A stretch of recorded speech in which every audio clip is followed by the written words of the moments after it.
Vote के लिए अपना प्रतिष्ठा का भी ख्याल न करने वाला अखिलेश यादव जी और वो लोग जोगी जी पर टिप्पणी करेंगे। कंगना रनौत जी आप ही के पार्टी के सांसद हैं, उन्होंने कहा है कि जो आजकल की जो जेन जी जो लड़कियां हैं ये जेन जी नहीं है, ये गट्टर छाप है। ऐसे लोग नैतिकता की बात कर रहे हैं जो 6 बजे के बाद होटल और मोटल में अपनी संस्कृति को भूल जाते हैं, अपने संस्कार को भूल जाते हैं। कि प्रियंका मैडम, तुमको गोमूत्र और गौ माता की गरिमा का ख्याल कहां से आएगा? तुम तो सुअर का मांस और गौ का मांस दोनों अभी नीट पेपर लीक को लेकर के बिहार में गोली चली, जो छात्र आंदोलन कर रहे थे उन पे बिहार में गोलियां चली छात्रों पे। इसकी जिम्मेदार कौन होगा? डीएम होगा या फिर सरकार? सब बेशर्म, निर्लज और बेहया है लोग। ये लोग बेहया हैं जिसके कार्यकाल में दर्जनों पेपर लीक हुआ और एक बार भी निर्लज लोग उस पर टिप्पणी नहीं की। नमस्कार, मैं हूं कमलेश और आप देख रहे हैं आधुनिक भारत न्यूज। दोस्तों, इस वक्त हमारी मौजूदगी है बलिया जिला के बैरिया विधानसभा में। सुरेंद्र सिंह जी हमारे साथ हैं। सबसे पहले आपका स्वागत है विधायक जी। बहुत बहुत धन्यवाद पत्रकार जी, आप आए, आपका स्वागत है जी। अगर बात करें विधायक जी, अभी चुनाव काफी नजदीक है, 27 का चुनाव है और इसमें काफी चर्चा है, आपकी भी चर्चा है विपक्ष में और या फिर आप ही के पार्टी से और कई लोग यहाँ पे प्रत्याशी की दावेदारी कर रहे हैं। क्या लगता है इस बार कितनी मजबूत स्थिति रहेगी सुरेंद्र सिंह जी? देखिए पत्रकार जी, आप लोग तो पढ़े लिखे हैं, समाज में जाते ही होंगे, हर जगह पूछते होंगे। यदि पार्टी हमारे ऊपर विश्वास पिछली बार भी की होती तो मैं विधायक होता, लेकिन पार्टी जो भी जिसके कारण से भी विचार नहीं कर पाई या निर्णय नहीं ले पाई तो उसका मुझको दुख नहीं है, क्योंकि राजनीति में मैं हूँ तो राजनीति का एक धर्म है। यदि 24 घंटा सेवा समाज में रहकर के आदमी कर रहा है तो फिर परीक्षा के समय में परीक्षा पर में बैठना भी अपना धर्म होता है। तो उस धर्म का हमने पालन किया, ठीक है ना? हाँ, धर्म का पालन किया, जो हुआ हुआ। बहुत जो है, मैं ये जरूर है कि यहाँ पर यदि भारतीय जनता पार्टी के प्रत्याशी के रूप में यदि शीर्ष नेतृत्व हमारे ऊपर विश्वास करता है तो 2007 से लेकर के 2027 20 वर्ष हो रहा है। 20 वर्षों में अकेले सुरेंद्र सिंह जीता। इसका मतलब है कि नए परिसीमन में मैं ही भाजपा के प्रत्याशी के रूप में चुनाव जीता। आज भी लेकिन विधायक जी, उसके बाद भी आज भी देखने को मिलता है, आप भले चुनाव नहीं जीते हैं लेकिन लगातार हम लोग देखते हैं सोशल मीडिया पे कि आप पूरे बैरिया विधानसभा के भ्रमण करके हर किसी के दुख सुख में शामिल होते हैं और उसके किसी भी विषम परिस्थिति में खड़ा होकर के उसका काम करवाने का काम करते हैं। देखिए पत्रकार जी, एक बार ही सही, एक सामान्य शिक्षक को दोवा ने यदि विधायक बना दिया, सम्मानित पद दे दिया, तो दोवा मेरा परिवार है। जिन लोगों ने जिस पवित्र नियत से हमको विधायक बनाया, उनकी पवित्र नियत के आधार पर, उनकी भावना के अनुरूप अपने जीवन का आचरण फिक्स करके जीवन भर सेवा करना मेरा धर्म है। पद पाऊं या न पाऊं, अब इस धरती से जाने तक, जब तक शरीर में सांस है, चलने लायक शरीर है, तो बाबा के सज्जन जनता, व्यापारी जनता, सदाचारी जनता, बेटी बहनों की प्रतिष्ठा की रक्षा और सज्जन लोगों की प्रतिष्ठा की रक्षा, व्यापारियों की प्रतिष्ठा की रक्षा करते हुए ही जो भी भगवान क्षमता दिया है उसके अनुसार करते, सेवा करते हुए इस धरती से जाऊंगा। पद मिले न मिले कोई विषय हमारे लिए नहीं है। विधायक जी, मैं थोड़ा सा चलूंगा नगर विधानसभा में। नगर विधानसभा में इस वक्त नगर से विधायक हैं दयाशंकर सिंह जी और एक बड़ा मंत्रालय उनको मिला है। कहें तो बलिया के लोग कहते हैं, जो क्षेत्र के लोग कहते हैं कि बलिया के मिनी मुख्यमंत्री हैं दयाशंकर सिंह जी, लेकिन अभी भी बलिया नगर कहीं ना कहीं बड़ा अपने आप को मानता है कि यहाँ पे कोई काम नहीं हो पाया है। बहुत सारे भूमि पूजन हुए हैं, बहुत सारे शिलान्यास हुए हैं, लेकिन भी एक भी योजना अब तक संपूर्ण नहीं हो पाई कि वहां के लोग दिखा सके कि हमने काम किया है। जी, इस प्रश्न का उत्तर आप वहाँ सदर में ही पूछेंगे तो अच्छा रहेगा। मेरा हर चीज में बोलना प्रासंगिक नहीं। मैं अपने क्षेत्र का दर्द अपना जानता हूँ। मैं अब आज भी कह रहा हूँ, मैं पहले भी कहा था, आज भी मैं कह रहा हूँ कि अपना क्षेत्र तक अपने को सीमित रखता हूँ। हाँ, यह इस क्षेत्र को मेरी भरी पूरी बगिया को कोई नोचने की कोशिश करेगा, कोई चरने की कोशिश करेगा तो बैरिया जो है ये चरागाह नहीं है, चरने नहीं दूंगा, किसी चरने नहीं देंगे। ये कोई चाहेगा तो बैरिया की जिम्मेदारी मेरी है। कोशिश करूंगा कि अपने जनता के फुलवारी को हमेशा पुष्पित पल्लवित देखता रहूं। यही मेरे राजनीतिक जीवन का सपना है। विधायक जी, का थोड़ा सा प्रदेश की राजनीति में अगर आए तो अभी पिछले कुछ महीनों से काफी जोरदार चर्चा है, क्योंकि आप भी संत विचार के व्यक्ति हैं। देखने को मिला कि राम मंदिर में, अयोध्या राम मंदिर में जिस पर चंदा चोरी हुई, चढ़ावा चोरी हुआ, इस पे क्या कहेंगे? चढ़ावा चोरी पे, चढ़ावा चोरी में जो भी चोरी हुआ है ये व्यवस्था की कमी कही जाएगी, इसमें ना का सवाल नहीं। हमेशा ये ध्यान रखना चाहिए कि अर्थ व्यवस्था को, कोष की व्यवस्था देखने वाला व्यक्ति, गिनने वाला व्यक्ति, दुनिया में ऐसा कोई नहीं है इंसान, बहुत बिरले, स्वामी हरिहरानंद जी जैसा, खपड़िया बाबा जैसा, पशुपति बाबा जैसा, नरहर बाबा जैसा, ऐसे संत को छोड़ दीजिए। तो माया ऐसा प्रभाव डालती है कि किसी को भी प्रभावित कर देगी। उस परिस्थिति में जो व्यवस्था के शीर्ष पर बैठे हुए लोग हैं, निगरानी करते रहना उनका धर्म है। हाँ, हमेशा किसको माया प्रभावित नहीं की है महाराज। तो किसकी कमजोरी लगती है आपको, वहां के जो चंपत राय थे उनकी, या फिर योगी सरकार की? ये हम नहीं कर सकते। तो जब आप लोग पत्रकारों पढ़े लिखे, उसमें पूछे जोगी जी का क्या मतलब है? स्वतंत्र ट्रस्ट है, स्वतंत्र ट्रस्ट है। जो भी जो विपक्ष कहता है तो उसका चश्मा गंदा है, उस खुदे चुट्टे हैं सब। अखिलेश और मुलायम सिंह की बात नहीं जानते, जहां नौकरियां बिकती थी, अयोग्य व्यक्ति जो है योग्य पद ज्यादा था, ऐसे लोग जो है जोगी जी की टिप्पणी करेंगे। जोगी जी के चरित्र का नेता, संत व्यक्तित्व आज भारत भूमि पर दुर्लभ है।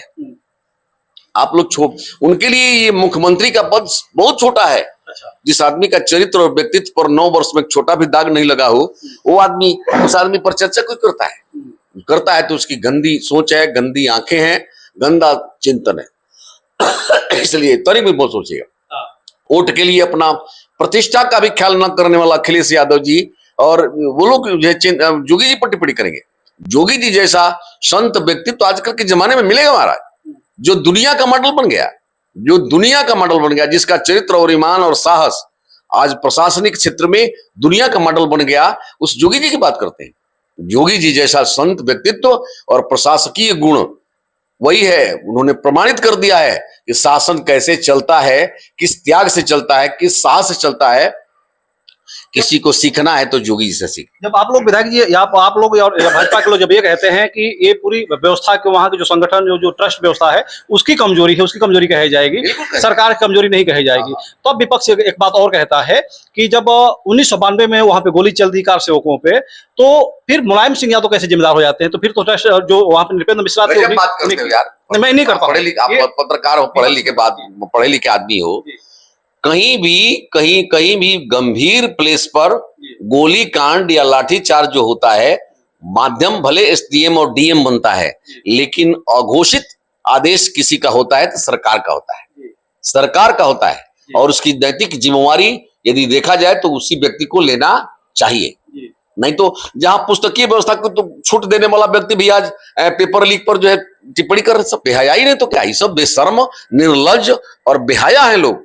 ये लोग बेहया हैं, जिसके कार्यकाल में दर्जनों पेपर लीक हुआ और एक बार भी निर्लज लोग उस पर टिप्पणी नहीं किए। आज यदि नैतिकता देखिए कि आज कुछ भी हुआ, हमारे आदरणीय नरेंद्र मोदी जी ने पेपर जो है, पेपर को निरस्त कर दिया, फिर से पेपर कराया और जो भी दोषी है वो दंडित भी हो रहे।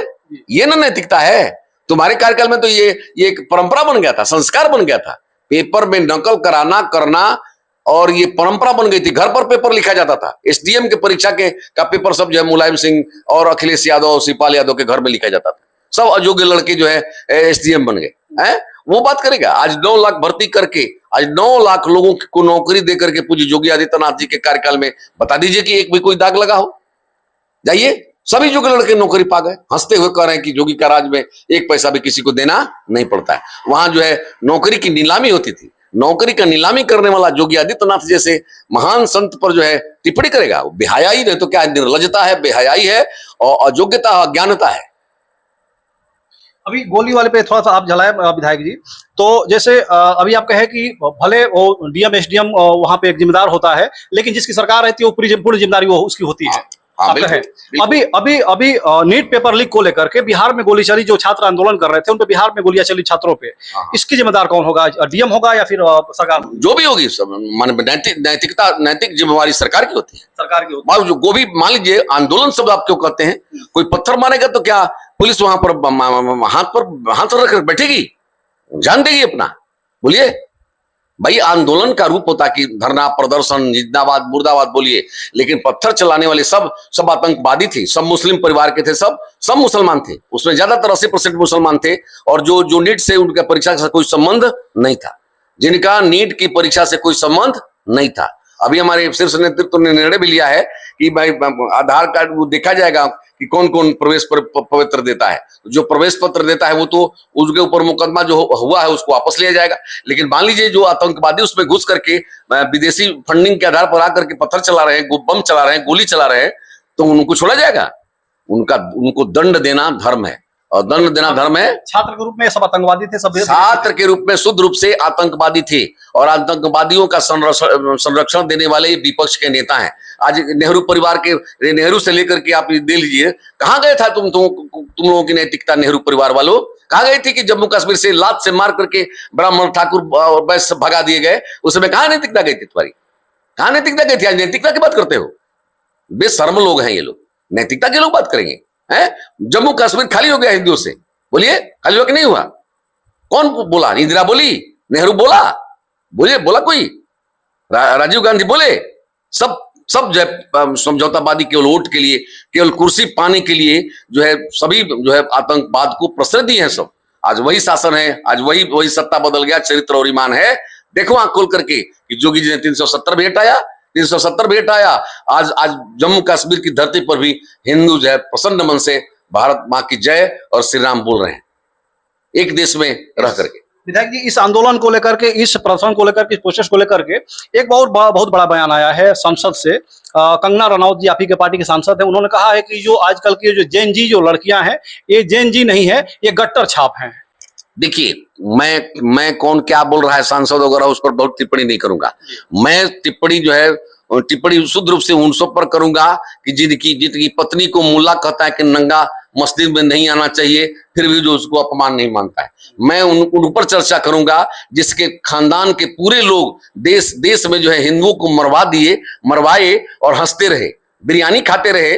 आतंकवादियों को बिरयानी खिलाने वाले लोग आज मोदी जी और जोगी जी की नैतिकता की बात कर रहे हैं। ऐसे लोग कर रहे हैं, ऐसे लोग नैतिकता की बात कर रहे हैं जो 6 बजे के बाद होटल और बोतल में अपनी संस्कृति को भूल जाते हैं, अपने संस्कार को भूल जाते हैं, और वो लोग जो है जोगी और मोदी की नैतिकता की बात करते हैं। ऐसे बेशर्म लोग हैं, उनके पास कहां बोलने की क्षमता है? हमारा नैतिक अधिकार उनके पास कहां है?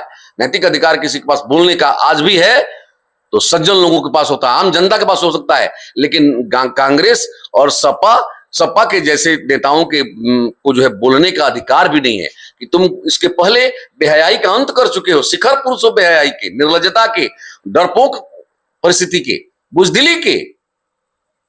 गुन गिन करके लोग मारते थे और कोई बोलता नहीं था, आप भी बात करते हैं। विधायक जी, आप संत प्रवृत्ति का आदमी हैं, पहले भी मैं बोला, और लगातार अब देखने को मिलता है सोशल मीडिया पे भी कि आप गौमूत्र का सेवन करते हैं। हाँ। संसद में ही अभी प्रियंका गांधी ने कहा है कि गौमूत्र, जो भाजपा वाले हैं गौमूत्र और गोबर खाते पीते हैं। हाँ। और उन्हें हंसा इस पे क्या? देखिए, मैं पत्रकार जी इस पर शुद्ध रूप से कहूंगा कि प्रियंका मैडम, तुमको गौमूत्र और गौ माता की गरिमा का ख्याल कहां से आएगा? तुम तो सुअर का मांस और गौ का मांस दोनों खाती हो। उसके परिवार में सुअर और गौ मांस दोनों खाया जाता है। तो जिस परिवार में सुअर का मांस और गौ का मांस खाया जाता होगा, उस माँ की गरिमा, गौ माता की गरिमा का ख्याल उनको नहीं हो सकता है। मैं 25 वर्षों से गौमूत्र पीता हूँ। ये चिकित्सा क्षेत्र के जितने भी राक्षस हैं, वो जो है अपना धन कमाने के उद्देश्य से इस विषय पर खोज करने की स्थिति बनने ही नहीं देते हैं सब। नहीं तो मैं तो दर्जनों लोगों का नाम ले सकता हूँ आपके सामने, इसको बढ़िया से करिएगा कि मेरे आग्रह पर लोग पिए और असाध्य बीमारी से निजात पा गए। अच्छा। हाँ, किसी को भी हार्ट का रोग हुआ हो, आप केवल 60 दिन तक गोधन अर्क पिलवा दीजिए, गौमूत्र पिलवा दीजिए। 60वें दिन जाकर के एंजियोग्राफी करें। बिल्कुल मैं कह रहा हूं, अभी मैंने हम डॉक्टर नहीं हैं और न वैज्ञानिक हैं और न ये केवल अनुभव के आधार पर कह रहा हूं। दर्जनों लोगों को मैं आग्रह करके पिलवाया और हार्ट के रोग से ठीक हो गए। दूसरा एक रोग और भी बता रहा हूं, मेरी बात यदि हो सके तो पूरे देश भर में चलवाइए आप लोग, बड़े बड़े पत्रकारों से मिलकर के। मैं कम से कम 5 लोग, एक और नया अनुभव आया है कि गैंग्रीन जो विश्व के लिए चुनौती बना है, शुगर हो जाने के बाद पैर काट देते हैं, सब उंगली काट देते हैं। तो मैं पूरे भारत के चिकित्सकों से हाथ जोड़ करके प्रार्थना करता हूं कि तुम्हारे पास यदि अज्ञानता है, ज्ञान नहीं है, और प्रियंका और राहुल जैसे लोगों को भी संदेश देना चाहता हूं कि यदि किसी को ऐसा परिस्थिति आ जाए कि पैर काटना पड़े तो उसका पैर मत काटो। एक बार कम से कम कुछ नहीं तो हमसे फोन पर बात करवा दो।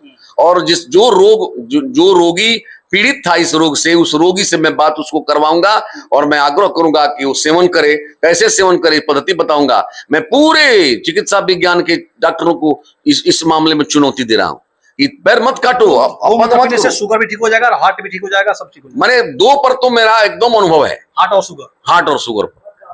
मैंने देखिए हार्ट के, देखिए उनको देखिए इनका भी हार्ट का हरिंदर सिंह नाम है, हमारे मित्र हैं, और इनका हार्ट का जो है डॉक्टर बोल देते कि अब ऑपरेशन करना पड़ेगा, और हम आग्रह किए, पीना चालू किए, आज 100% ठीक हो गए। कितनी मात्रा में और कितनी बार पीना? हम तो देखिए पत्रकार जी, ये इससे जो है 5 ढक्कन पीते हैं। अच्छा, ये ढक्कन से 5 ढक्कन पीते हैं, पानी मिलाकर। कितने टाइम पीते हैं? एक टाइम खाली पेट पीता हूँ। अच्छा, खाली पेट। मैं तो पूरे चिकित्सा जगत के उसको जो है मैं चुनौती देकर कह रहा हूँ, चुनौती देकर कह रहा हूँ कि आप प्रियंका मैडम, तुम गौ माता की गरिमा को नहीं जान सकती। जो आज तक का दुनिया का विज्ञान जहां तक नहीं पहुंचा, हमारे ऋषि मनीषी का ज्ञान वो आज से हजारों वर्ष पहले पहुंच चुका है, और इसीलिए हम गौ को मां कहते हैं। मैं तो कह रहा हूं चुनौती के साथ कि भारत में किसी को भी गैंग्रीन से पैर मत काटना, राक्षसों और पैसा लेने के लिए पैर मत काटो, अंगुली मत काटो। एक बार हमारे यहाँ हमारे से फोन पर बात कराओ, हमारा फोन नंबर 94 50 77 88 19 से बात कराओ। मैं उस रोगी से उस रोगी को बात कराऊंगा और उसको ठीक करने का प्रयास किया जाएगा। मैं तो आज कह सकता हूं कि केवल और केवल यदि गोमूत्र पर यदि केवल शोध चालू हो जाए तो मैं दावे के साथ कह सकता हूं कि 80% बीमारियों का इलाज, मैंने ठीक है एलोपैथ को नकारा नहीं जा सकता, लेकिन अधिकांश असाध्य बीमारियों का इलाज अकेले गोमूत्र है, अकेले गोमूत्र है। एक और मेरा लास्ट सवाल रहेगा विधायक जी, अभी गोमूत्र की बात हुई, अभी आपका है गौ हमारी माता है, गौ हम मां मानते हैं। एक गौ पर ही एक और बड़ा मामला तेज से चल रहा है, काफी दिनों से चल रहा है। कुछ विपक्ष के लोग और एक शंकराचार्य भी ये कह रहे हैं कि जो भाजपा सरकार है ये गौ को मां मानती है, लोग गौ को माता मानते हैं, तो गौ को राष्ट्रमाता क्यों नहीं घोषित करते? गौ को राष्ट्रमाता घोषित करें। देखिए कोई माता घोषित कर दीजिए, जब अब आप राष्ट्रमाता छोटा शब्द है भाई, जिसको हमारा सनातन संस्कृति ही मां की संज्ञा दे दिया है। मेरे भाई हिंदी साहित्य से उसको जोड़ोगे, जिसको मां ही मान लिया गया। मां मतलब क्या? मां मतलब जिससे हर इंसान का रागात्मक लगाव हो, रागात्मक संबंध हो, उस संबंध को मां की संज्ञा दी जाती है। तो अब दुनिया में मां से भी बड़ा कोई संबंध है? जिस मां के गर्भ में आदमी इस भौतिक जगत में आने के पहले ही जिस मां से संबंध स्थापित हो जाता है, बिना दुनिया के देखे यदि दुनिया में कोई संबंध है स्थापित होने वाला तो कौन है? मां और संतान का है, मां और संतान। तो अब मां से भी बड़ा कोई पद होता है। इसलिए गौ माता, जो आप नाम से पुकार लीजिए, क्या है?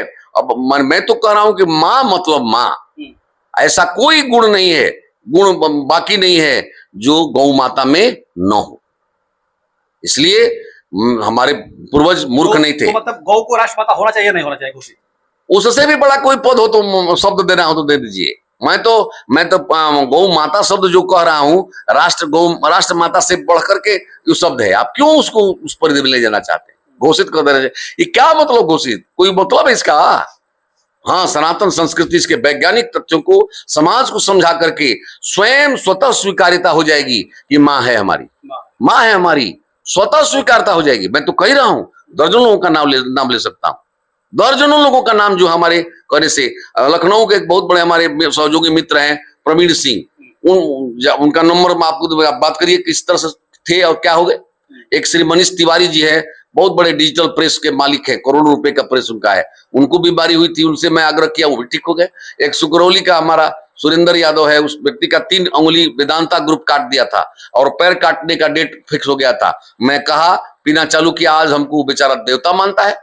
मैं डॉक्टर नहीं हूं, लेकिन आग्रह कर दिया उस स्वीकार के लिए। एक चीज और पूछूंगा मैं, गौ जो बता रहे हैं कि गोमूत्र पीने के लिए, तो कौन सी गाय होना चाहिए? देसी गाय या ये जो जर्सी हो? देसी है तो सबसे बेस्ट है, देसी है तो सबसे बेस्ट है। देसी हो तो वो भी चर करके, चरने वाली जो गाय होगी, खेत में चर करके आती है, वो और लाभकारी है। लेकिन इसका बहुत ज्यादा हमारा ज्ञान भी नहीं है इस तरह का। हम तो चूंकि अपना गाय पालते थे। आप किसकी पीते हैं? देसी गाय का है कि ये तो पतंजलि का सर्वसुलभ है, मिल जाता है, बिक रहा है। अच्छा। पहले तो अपने गाय रखते थे तो उसी का पीते थे, अपना छान करके पी लेते। अच्छा। अब 66 वर्ष की मेरी उम्र हो गई। 66 वर्ष की उम्र में हमको न थकान होता है, न हमको कोई रोग है, न शुगर है, न ब्लड प्रेशर है, न कुछ भी है। यहाँ तक कि भगवान की कृपा से और गौ माता की कृपा से हमको 25-26 वर्ष से बुखारो नहीं आता है।